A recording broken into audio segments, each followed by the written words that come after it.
Boa noite, pessoal. Vamos então à nossa última aula da noite, né? Espero que vocês não estejam muito cansados. Eu sei que é complicado, né? Muita matéria numa noite só. E estrutura de dados é sempre um pouquinho, né? A gente tem que ter um pouquinho de atenção, porque a gente tem muita implementação. Pois bem, hoje a gente vai ver a aplicação de árvore binária, como nós falamos na aula passada. E o assunto, então, é a compressão de dados. Então, a gente vai criar uma árvore de Huffman, né? Ou seja, nós vamos pegar o algoritmo de Huffman, que serve essencialmente para compressão de dados, e a aplicação dele utiliza a árvore binária.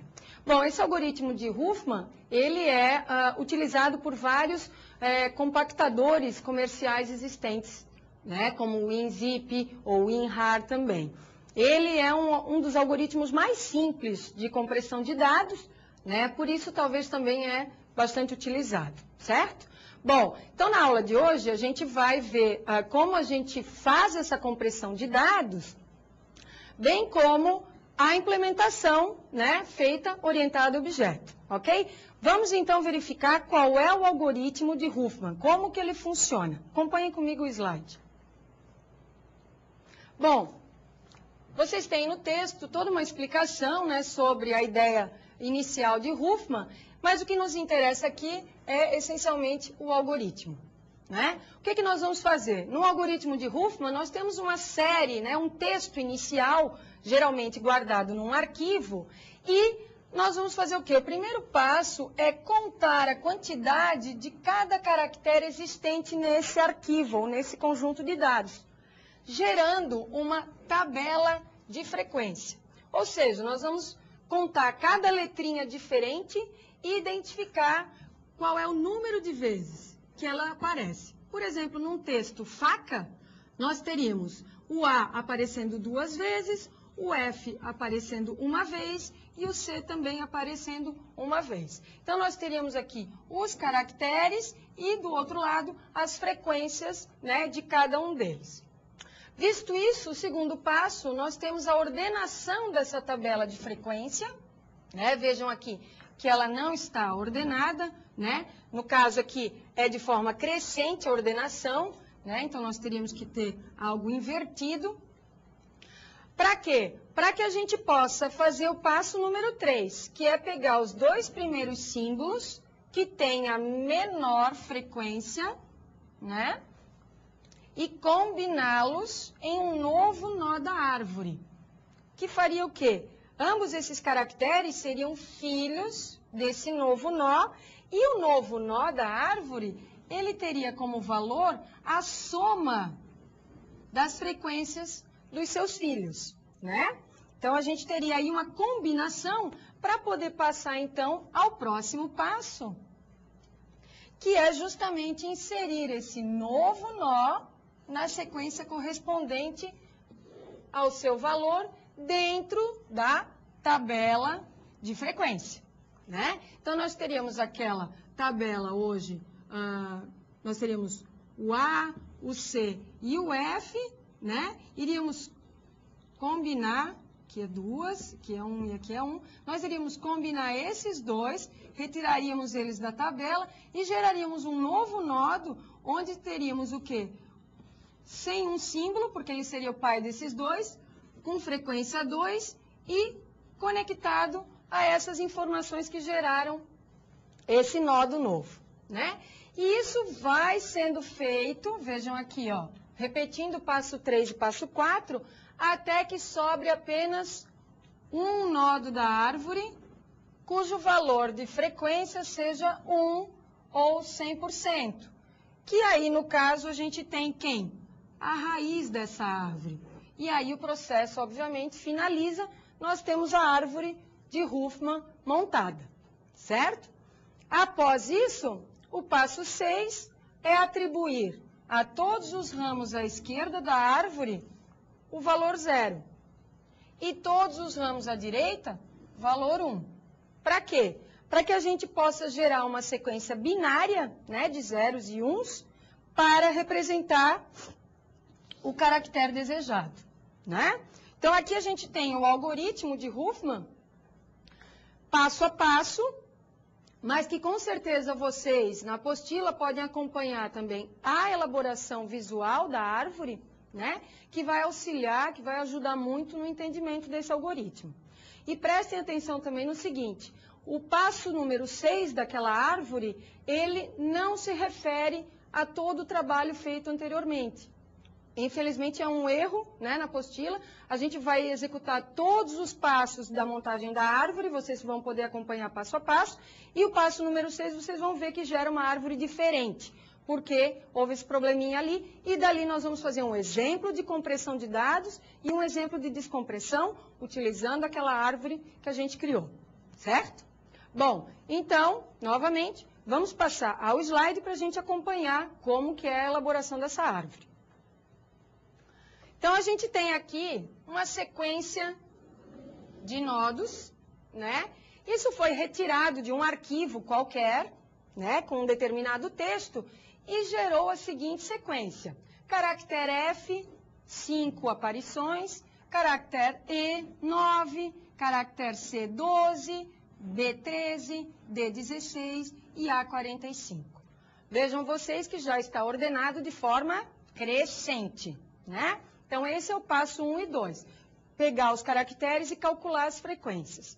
A partir disso, nós vamos fazer o quê? Nós vamos pegar os dois elementos de menor frequência e combiná-los num único nodo. Então, a gente vai somar, digamos assim, esses dois elementos, gerando um novo. Olha aqui, ó. Passo número 3, a gente gera o novo nodo, que tem valor 14. Vejam que aqui ele não tem nenhum atributo, né? Não tem nenhum caractere, desculpem, conectado. Por quê? Porque ele é, na realidade, um nodo gerado a partir de outros dois, né?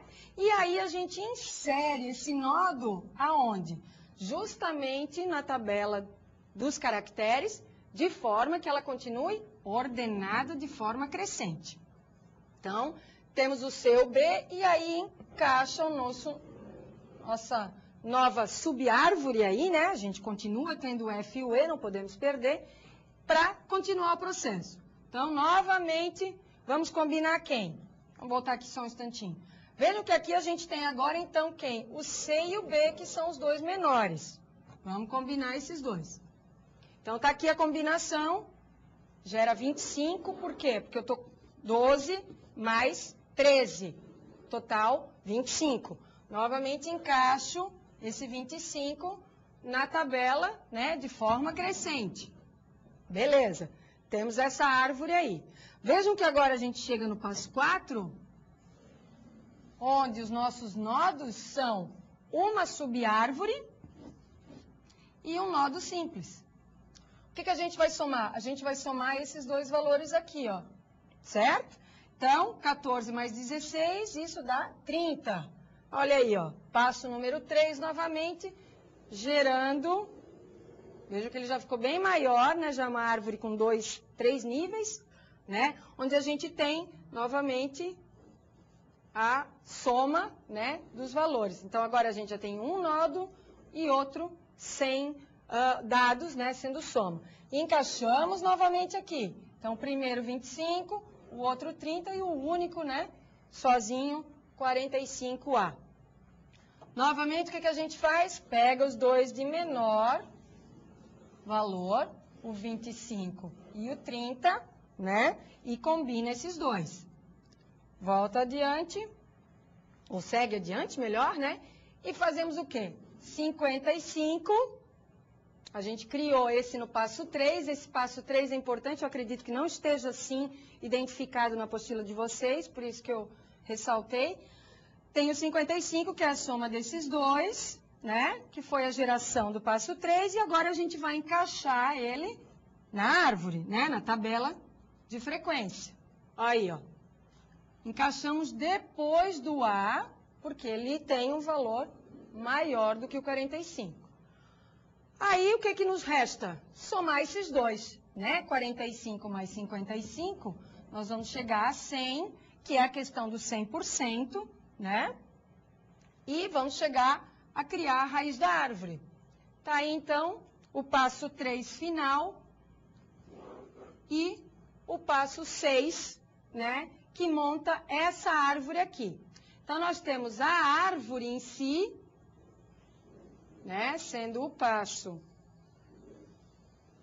aqui sem os valores, né, sendo o passo 3, e o passo 6 é justamente colocar para o lado esquerdo, né, a subárvore esquerda, valores 0, subárvore direita, valor 1. Então, vejam, esquerda, esquerda, esquerda, todas as esquerdas nós temos 0 para chegar no caractere. E as direitas a gente tem 1, né?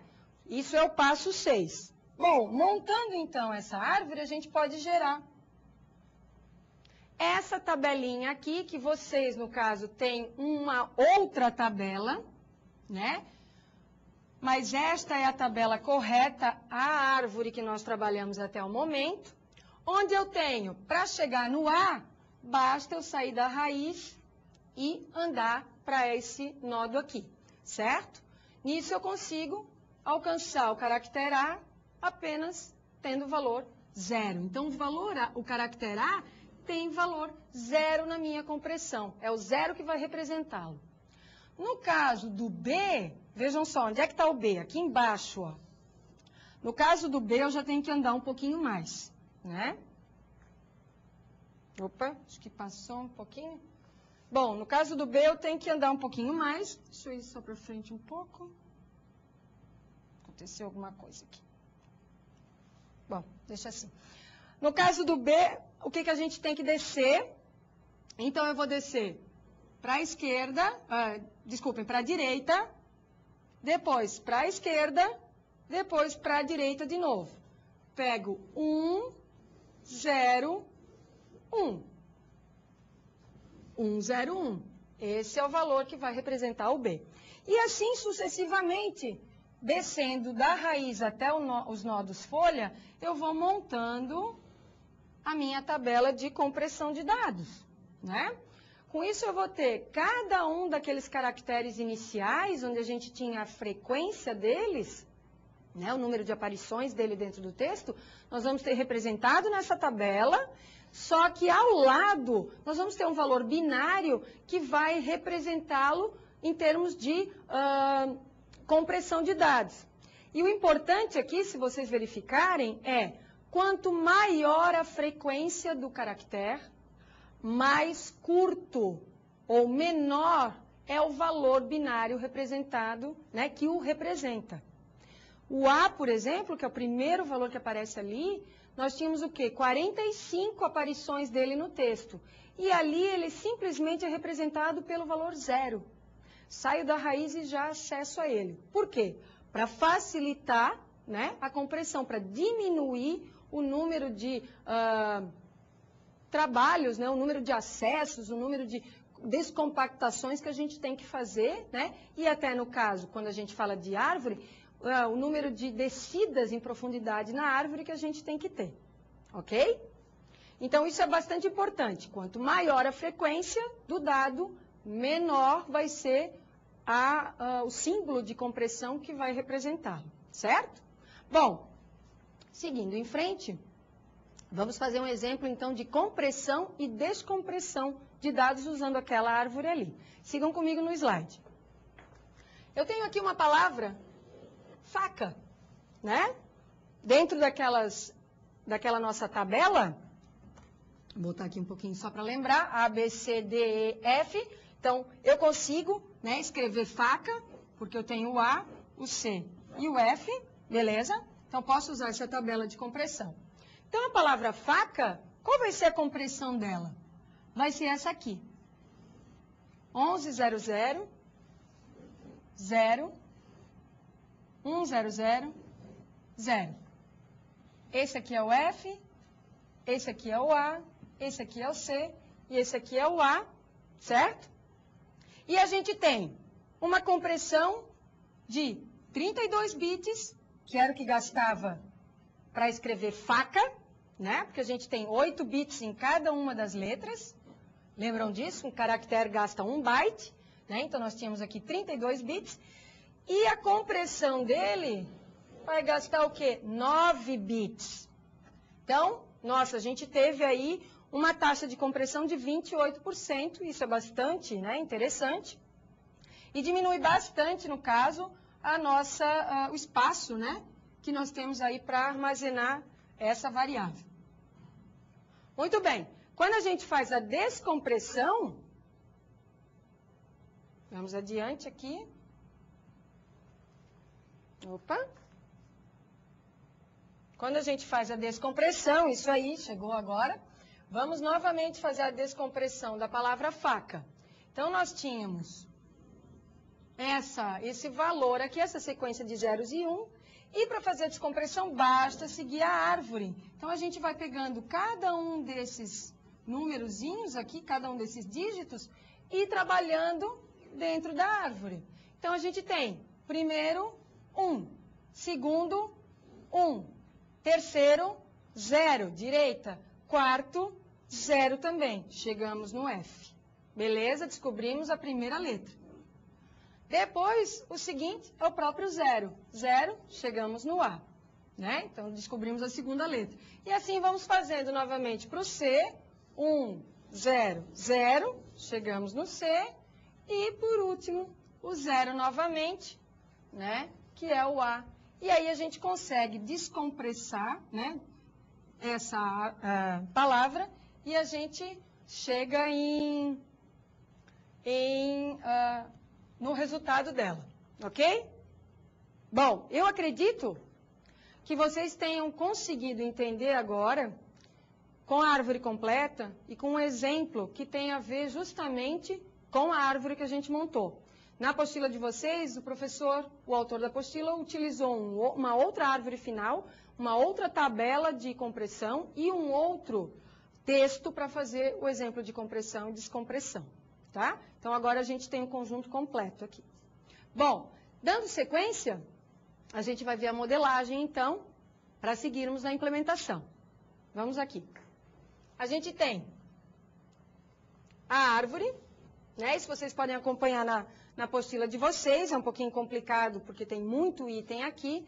Nós temos a árvore, que tem simplesmente uma raiz e um atributo chamado todos os nodos, que vai ser um vetor para guardar todos os nodos, né? O nodo H, que é semelhante aos itens lista que a gente utiliza. Esse nodo H tem relação com uma outra classe chamada node, né? Que serve de base para ele. E aqui, vejam que sempre o nodo H vai ter alguém à direita dele, né?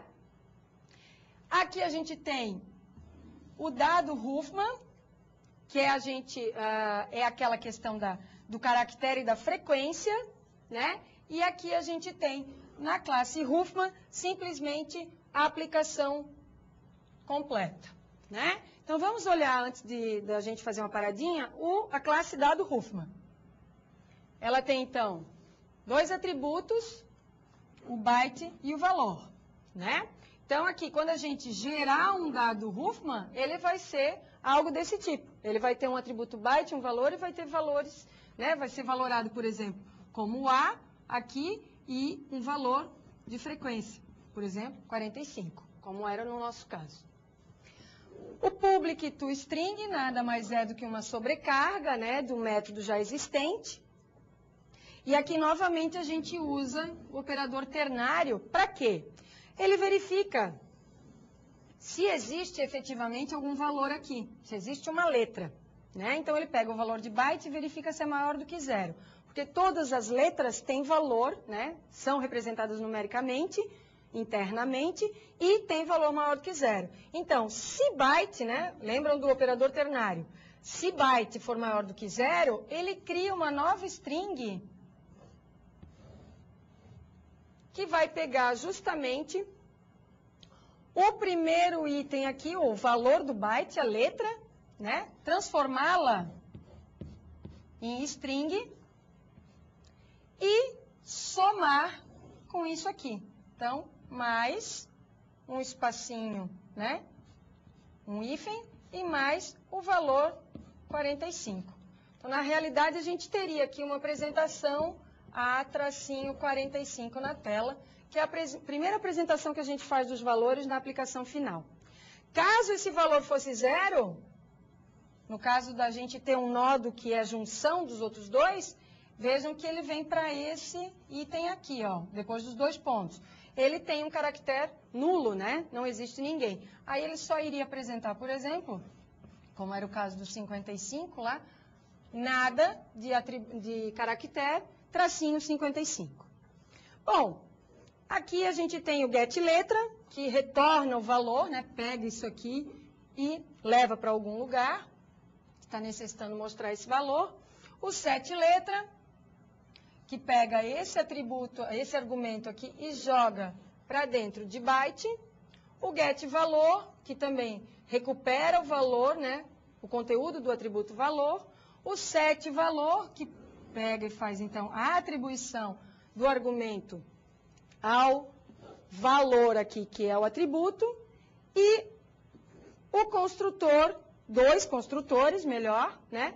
Um com 2 argumentos e outro com um argumento apenas, que faz, então, a inicialização, né, deste elemento aqui, quando a gente der um new, né, para criar um objeto desse tipo. Ele já passa ou o valor e a frequência, ou apenas o valor, né, como a gente tem aqui, certo? Esses 2 últimos, então, são construtores da classe dado Huffman, ok? Vou passar a palavra ao professor Alessandro para os seus comentários. Boa noite, pessoal. Então, na aula de hoje, nós estamos vendo uma aplicação de árvore binária, né? A árvore de Huffman. A ideia geral dessa aplicação, na verdade, é o quê? Trabalhar com compressão de dados e permitindo que a gente possa compactar um texto, de modo que os caracteres mais usados no texto sejam representados através de um número binário com a menor quantidade possível de bits. Isso vai fazer com que, se num texto o caractere A, por exemplo, for o mais frequente, ele vai ser o que menos bits terá na sua representação. Por outro lado, o caractere menos usado é o que terá maior número de bits.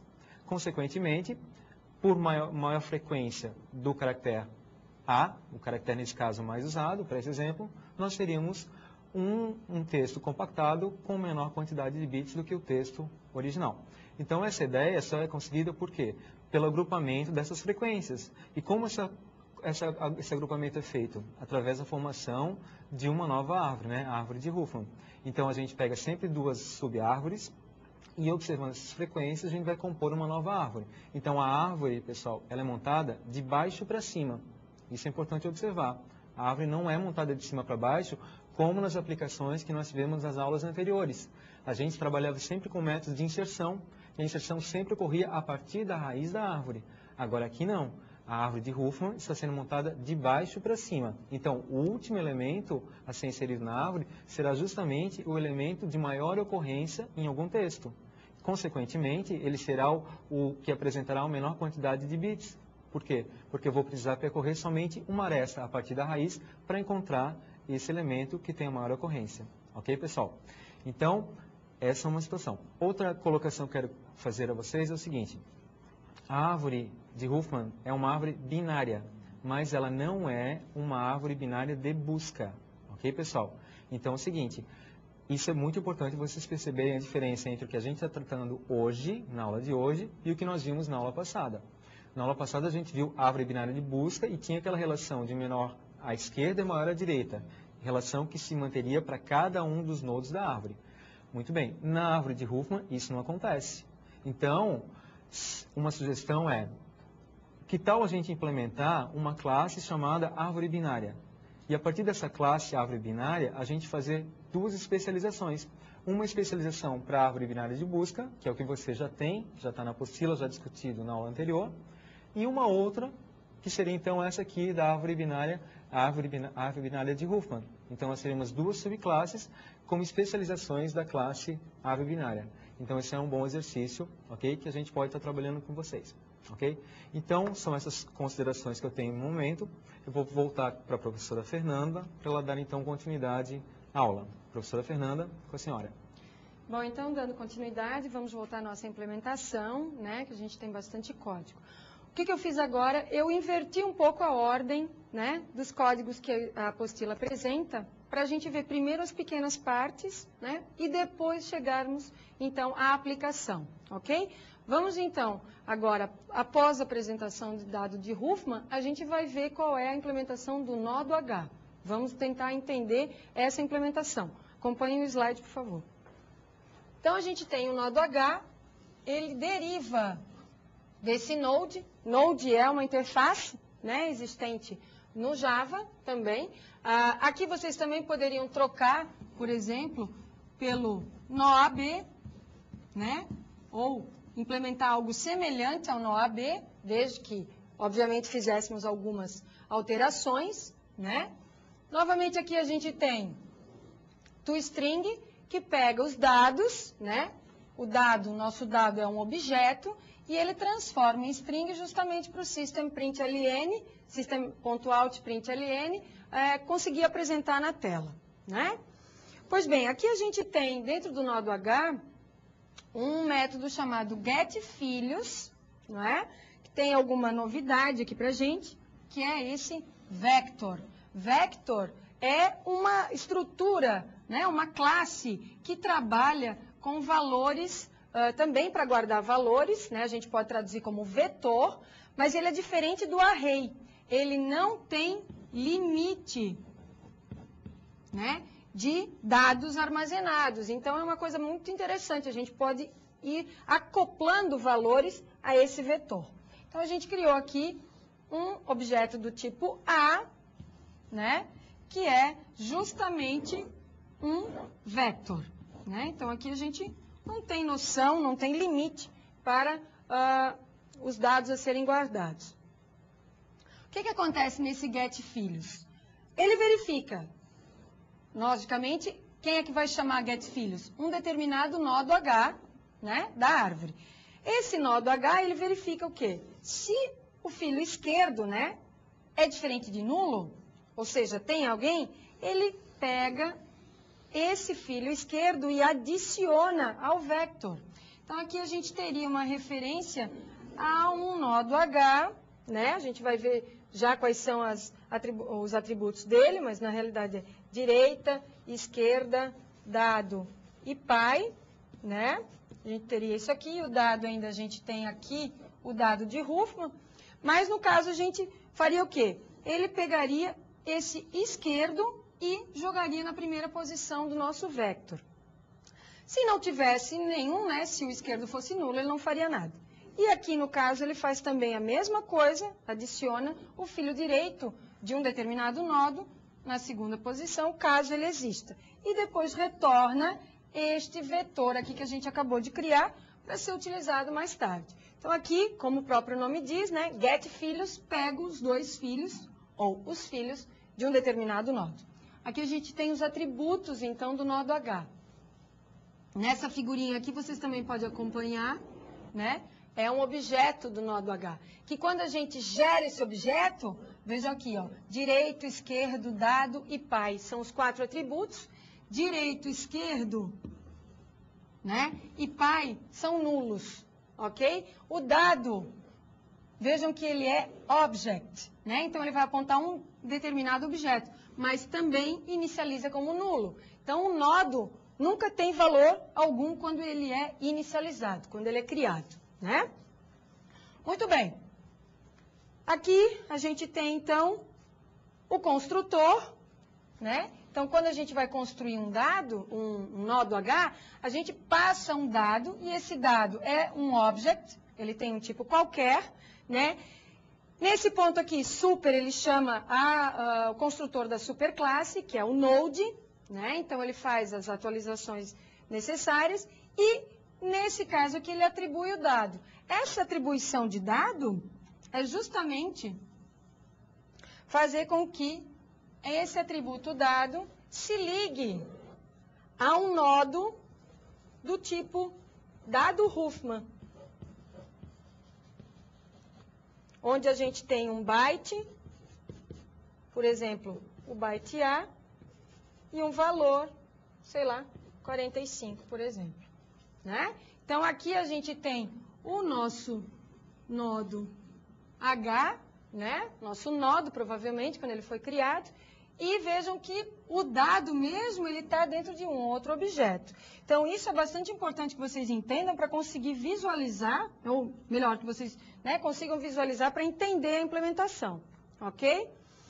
Aqui a gente tem getPy, né? getPy retorna o pai de um determinado nodo, que é esse atributo aqui. Para quê? Para que a gente consiga andar um pouco mais rápido na nossa árvore e também consiga montá-la de forma mais eficiente. Bom, essa era o nodo H. Aqui a gente tem, então, a árvore. A árvore que vai ser criada, né? Então, vai, por exemplo, ter um objeto chamado árvore que vai apontar para uma estrutura como essa que está em azul, né? E esses são os dois atributos. O raiz, que inicializa nulo, né? Que inicia nulo, e todos os nodos, que é novamente do tipo vetor. Então, mais uma vez, eu vou poder aqui ter quantos elementos eu quiser na árvore, certo? Muito bem. Dito isso, temos aqui o método add. O método add, como o professor Alessandro falou, nessa aplicação a gente não tem insere, né? A gente tem o add. O add, digamos, que faça as vezes do insere que a gente conhece. Ele vai adicionar um nodo, que é daquele tipo H. Lembram do tipo H? É aquele que tem direita, esquerda, pai e dado, né? Ele vai adicionar a árvore. Essa adição nada mais é do que incluir, né? Adicionar esse nodo novo ao vetor todos os nodos. Então, a gente vai ter alguma coisa como... Vamos ver se aparece aqui. Tchum, tchum. Aqui, apareceu. Então, a gente vai ter algo do tipo assim.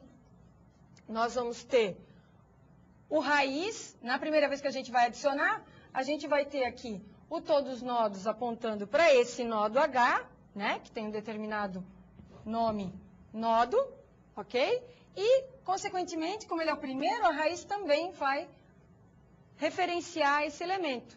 E, lógico, a gente vai ter que preencher aqui também, né, com esquerdo e direito, como ele é o primeiro, esse cara ficaria nulo, esse também. O dado apontaria lá para uma letrinha, né, para um dado Huffman qualquer, e como ele é o primeiro também, o pai não teria ninguém, certo? Então, a gente teria isso, né? No caso, o que é o texto? Verifica primeiro se a raiz é igual a nula, né? Que no caso a nossa árvore começa assim. Se ela for nulo, é esse caso da inclusão do primeiro. Raiz recebe nodo, né? Então, fizemos esse link aqui, e depois a gente tem simplesmente retorno true para voltar, né, ao ponto onde a gente fez a chamada, certo? Porque a gente não precisa fazer mais nada, acabou de incluir o nodo. Quando a gente passa para esse ponto aqui, ó, de nodo hTemp igual a raiz, é o caso quando a gente vai fazer a inclusão, né, de um segundo elemento, ou terceiro, enfim, não sendo o primeiro. A gente vai ter que passear na árvore. Então, nós criamos um temp aqui, que é do tipo raiz, que é do tipo nodo H, que aponta para a raiz também. Então, nós teríamos um outro elemento aqui, né, temp, que vai fazer a varredura da árvore. Pode ser que a árvore seja como essa aqui, um único nodo. Então, cria um outro vector que se chama avisitar. Avisitar para quê? Para que a gente, caso existam árvores esquerda ou árvore direita, né, subárvore desses pontos, a gente saiba que também temos que pesquisar nessas subárvores, certo? Então, aqui, quando a gente vai fazer a segunda inclusão em diante, nós temos esse while aqui, esse enquanto, que testa, enquanto o temp apontar para algum objeto da árvore, ele verifica. Se o temp direito, imagine vocês que seja o primeiro nodo, tá? O raiz. O direito dele está diferente de nulo? Naquele caso, não. Então, não fazia nada. Mas se ele aponta para alguém, a gente guarda a subárvore direita no avisitar, certo? Para que a gente pesquise depois. Se o tempo esquerdo é diferente de nulo, mesma coisa, guarda subárvore esquerda. No caso que a gente tem só a raiz, isso é testado, mas não é executado, né? O a visitar não tem nenhum elemento dentro. E seguimos aqui em frente, então. E aí eu testo. Se o nodo... Olha só, isso aqui é um pouquinho complicado, né?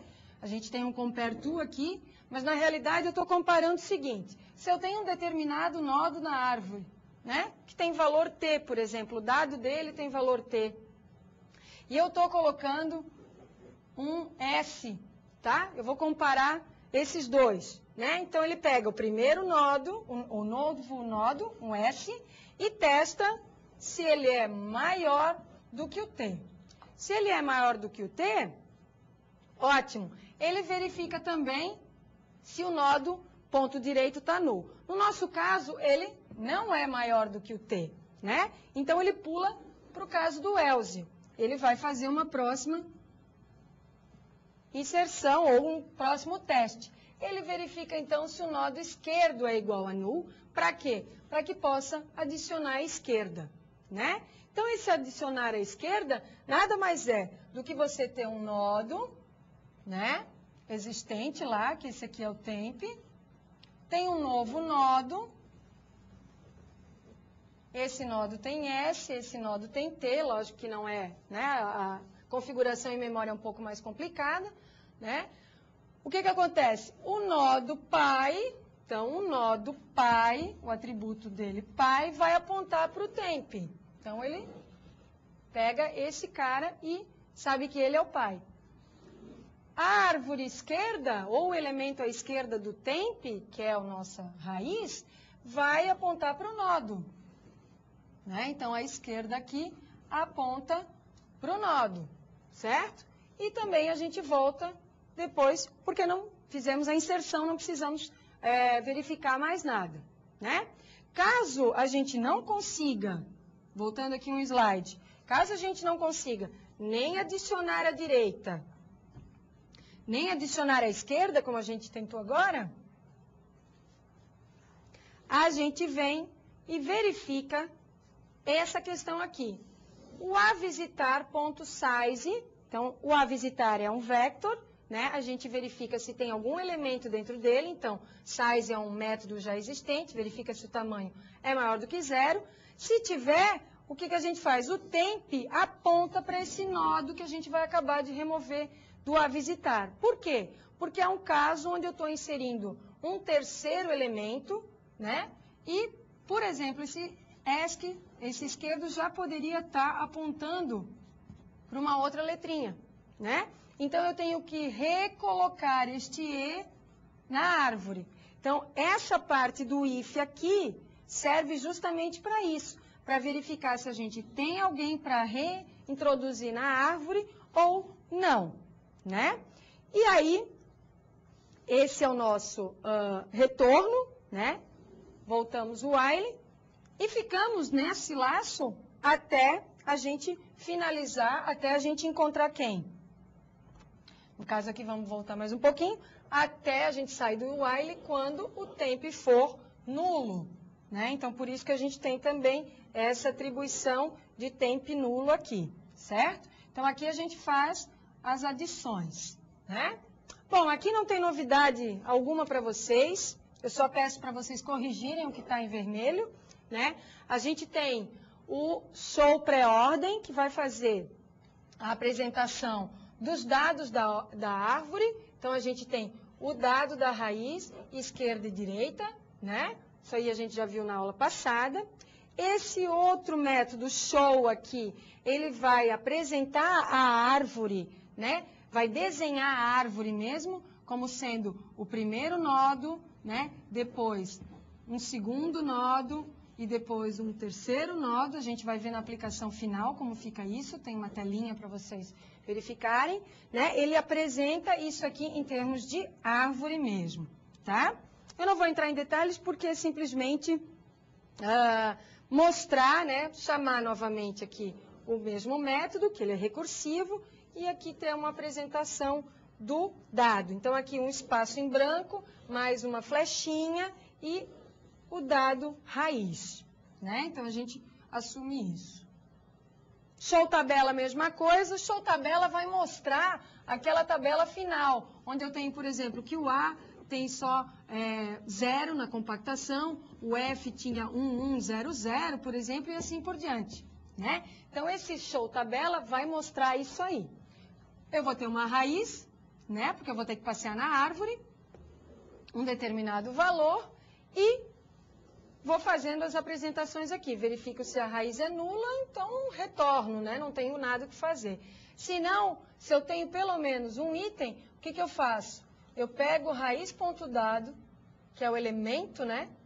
Mesmo o objeto que a gente tem ali, com a frequência, com o caractere e a frequência, transformo ele para dado Huffman e chamo aquele getLetra, que a gente viu como método dessa classe dado Huffman, né? E aí ele escreve a letrinha, né? Ou melhor, ele verifica se é diferente de 0, ou seja, se tem uma letra para ser escrita, e aí ele apresenta, então, né, o valor, 2 pontos, a raiz. Então, na realidade, a gente teria 0, 2 pontos, A, 1, 1, 0, 0, 2 pontos, F, né? São apresentação. Aqui, novamente, o show em ordem, que é outro percurso já conhecido de vocês, né? Ele também usa a mesma transformação, né, do dado para um dado Huffman. Então, isso aqui a gente chama de cast, tá? Ele está formatando nesse momento só para poder usar o quê? O chamamento desse método aqui, getLetra, tá? E nada mais é do que apresentar na tela também os resultados finais. Bom, find nó do H pela tradução, né, acha um determinado nó do H a partir de um objeto, certo? Se vocês perceberem, esse método aqui, ele não é utilizado na nossa aplicação.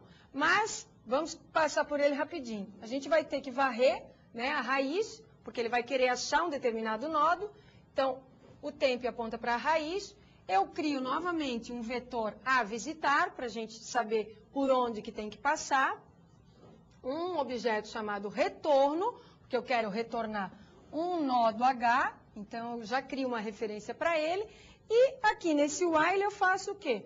Percorro a árvore, então enquanto o temp apontar para alguém, né, for diferente de nulo, o que ele verifica?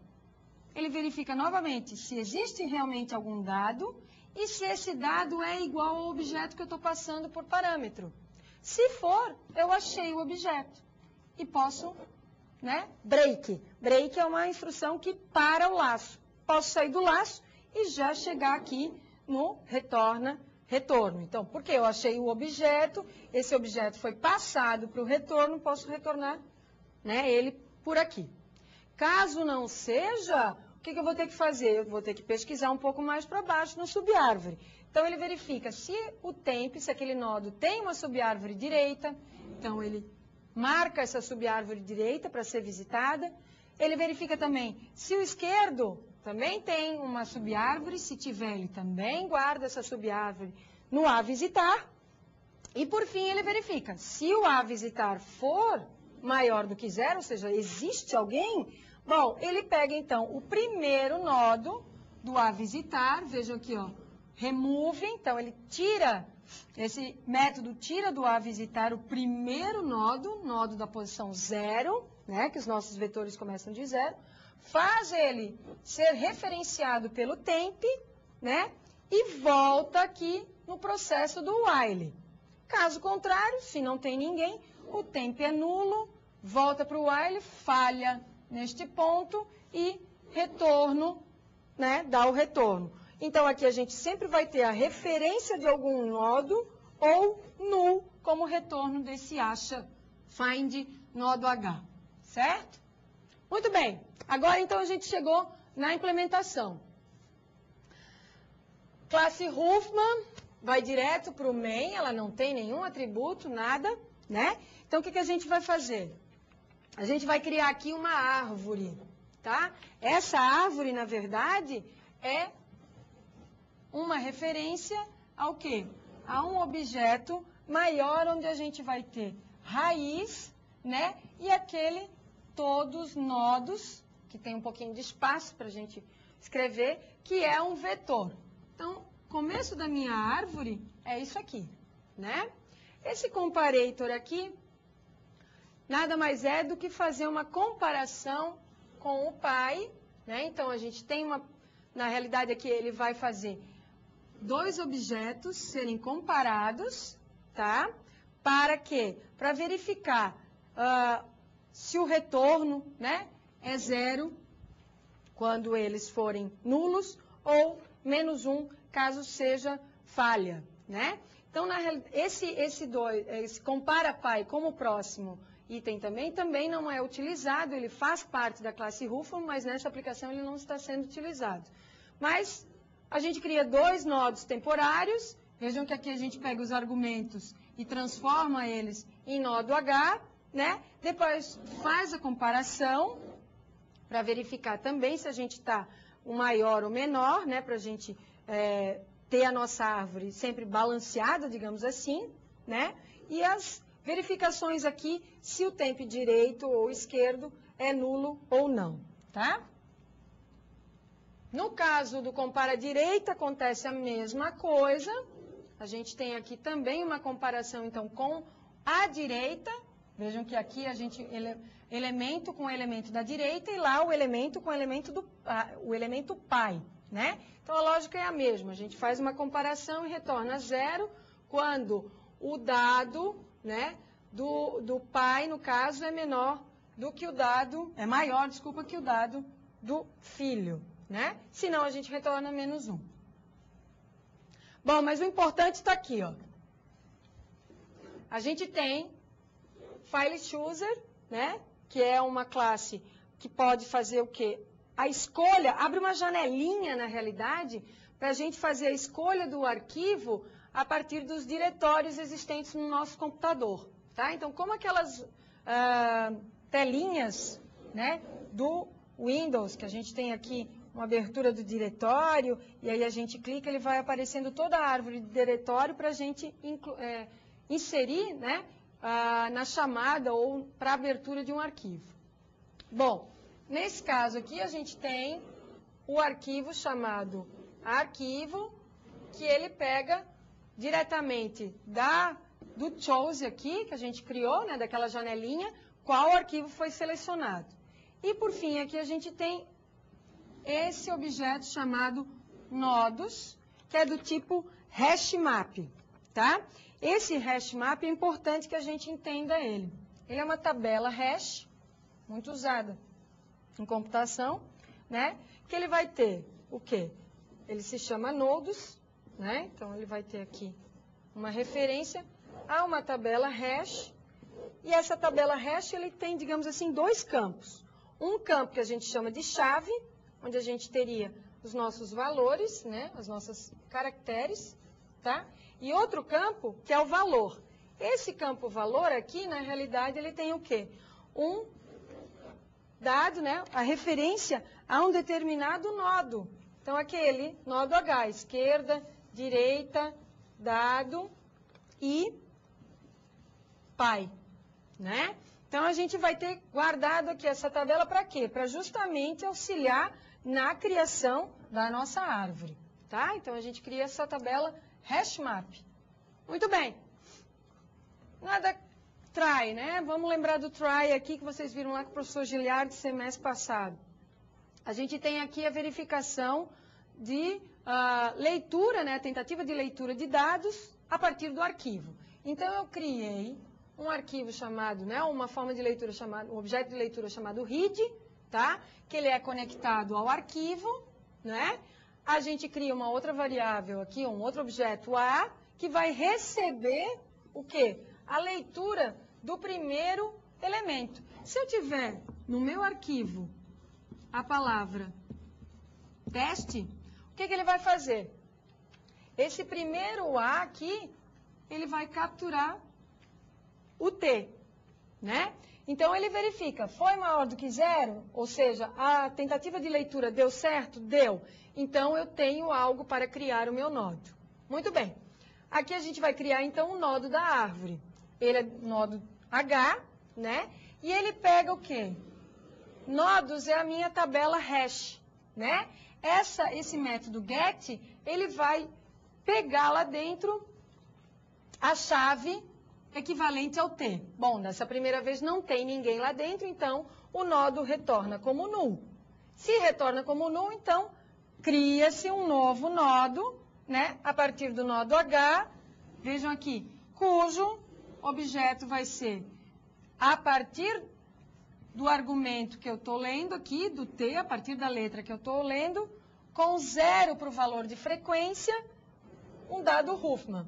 Então, aqui, na realidade, é que eu crio lá o meu objeto, né, com direita, esquerda, pai e dado, e faço esse dado apontar para um outro pequeno, onde ele tem o byte e o valor. Né? A gente já coloca o byte e coloca o valor. Na sequência, o que ele faz? Ele pega esse mesmo nodo, né? Transforma para dado Huffman e acessa o atributo valor para quê? Bom, o T apareceu uma vez, então a gente teria que colocar de T0, né, para T com frequência 1. E aí, aqui nesse último item, a gente coloca o nodo, né, ou coloca aquele nodo novo aqui, ó, na mesma posição, né, ou na primeira posição, dentro da minha tabela de hash. Então, essa é uma forma da gente ficar atualizando a tabela hash.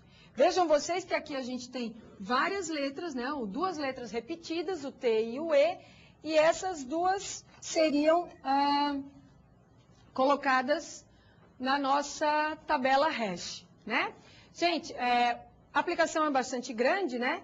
Mas como a gente está com o tempo corrido, eu vou passar então a palavra ao professor Alessandro. Bom, pessoal, algumas considerações a respeito dessa implementação. Em primeiro lugar, na árvore de Huffman, o que a gente faz na sua montagem? A gente sempre vai selecionar aquelas duas subárvores que tiverem a menor frequência, as duas menores frequências, e ir agrupando, e assim sucessivamente. Bom, então não são subárvores quaisquer, são aquelas que possuem a menor frequência. Então, uma possibilidade de alteração desse código seria, ao invés de nós utilizarmos uma lista, por exemplo, para armazenar essas subárvores, através da forma de um vetor, seria usar, na verdade, uma fila, mas não uma fila comum, uma fila de prioridades. Implementado como? A gente podia implementar de forma que os elementos ou subárvores que tivessem as menores frequências sempre fossem inseridas no início da fila. Então, receberiam uma maior prioridade, né? Então, nós teríamos uma fila de prioridades ordenada decrescentemente em função da frequência observada. Então, menores frequências, início da fila. Maiores frequências, final da fila. E assim nós poderíamos estar montando a nossa estrutura de dados, ok? Bom, vocês viram que na aula de hoje a gente trabalhou com muitas classes, muitos métodos, muita novidade para vocês, né? Então, tem, por exemplo, iterator, né, que vocês não tinham visto até então. Para que serve o iterator? O iterator ele serve, na verdade, para que a gente possa fazer acesso sequencial aos objetos armazenados em uma determinada estrutura, por exemplo, uma array list, sem que a gente precise exibir a representação física interna desses objetos. Às vezes eu não sei, ou não quero simplesmente mostrar como que esses objetos ali armazenados no array list estão representados fisicamente. Então, para que eu não precise fazer isso, eu uso um iterator quando eu quiser acessar sequencialmente esses objetos. E aí, claro, essa é uma classe, né? Na verdade, ali a gente dispõe de uma série de métodos que valeria a pena consultar, mas só para relembrar, por exemplo, tem um método hasNext, que vai verificar se tem algum elemento, algum objeto ainda que possa ser capturado, porque eu posso fazer um acesso na sequência, né? E se tiver, eu posso usar o método next para recuperar esse próximo elemento, né? Uma outra novidade seria lá na página 73, quando vocês têm uma implementação do collections.sort. O que está acontecendo ali naquele momento? A gente está, na verdade, querendo ordenar uma lista. Então, sort significa ordenação. Esse sort é um método e ele está sendo recodificado ali. Então, eu informo, na verdade, qual é a lista que vai ser ordenada E como segundo parâmetro, eu tenho que informar qual é a forma de ordenação dos objetos representados nessa lista. Qual é o critério que esses objetos serão relacionados entre si, como que eles serão comparados, para que eu possa estabelecer quem é o maior, quem é o menor, e organizar então essa minha estrutura em uma determinada ordem, crescente ou decrescente. Ok? Mas tudo isso que eu estou falando em relação aos métodos, em relação a essas classes, que são novidades, é difícil a gente colocar aqui em uma aula e explicar com detalhes, né?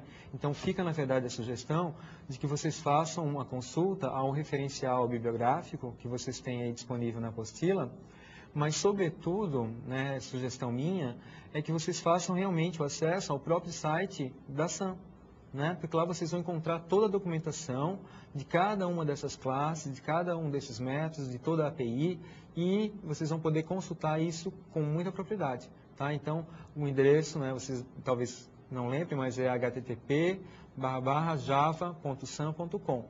Lá vocês vão encontrar toda a documentação da linguagem Java que a gente está fazendo uso aqui cada vez mais. Ok, pessoal?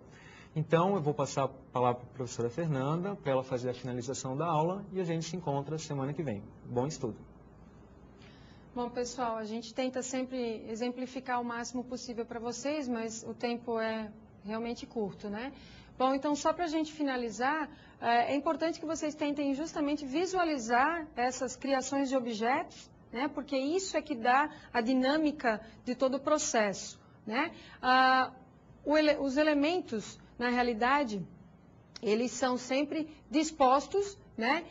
Usando os ramos direito da árvore, né? Essa é uma característica dessa implementação. Então, a gente teria, no caso aqui, nessa parte da implementação, na página 73 também, a gente tem, então, essa parte da junção, né, que é aquela questão onde você pega os nodos iniciais e cria nodos acima deles, né, sem caractere, com a soma da frequência. Né? Então, aqui na página 73, vocês podem acompanhar esse código. Mas o que eu queria mostrar para vocês mesmo é essa questão aqui, ó, a finalização da nossa implementação, onde tem a apresentação dos dados, né? O que ocorre? Bom, a gente estava fazendo o exemplo com o arquivo com a palavra teste, né? Então, verifiquem aqui no slide como é que ficaria essa saída de acordo com a implementação do programa. Acompanhem.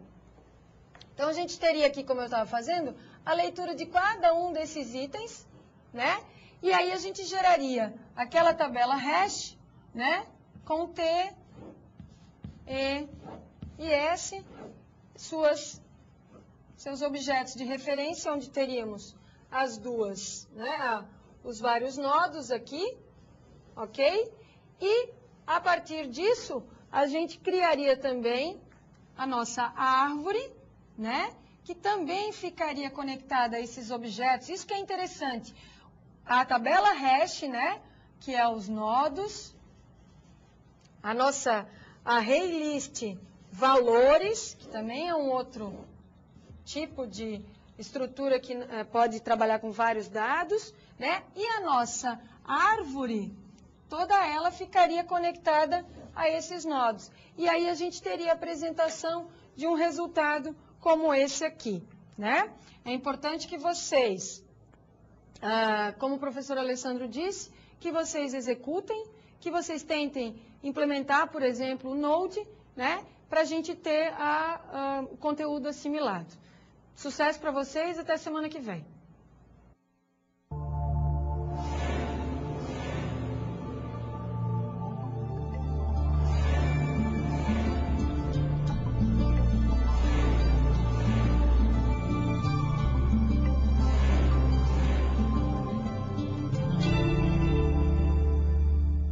Educom, educação superior com alta tecnologia.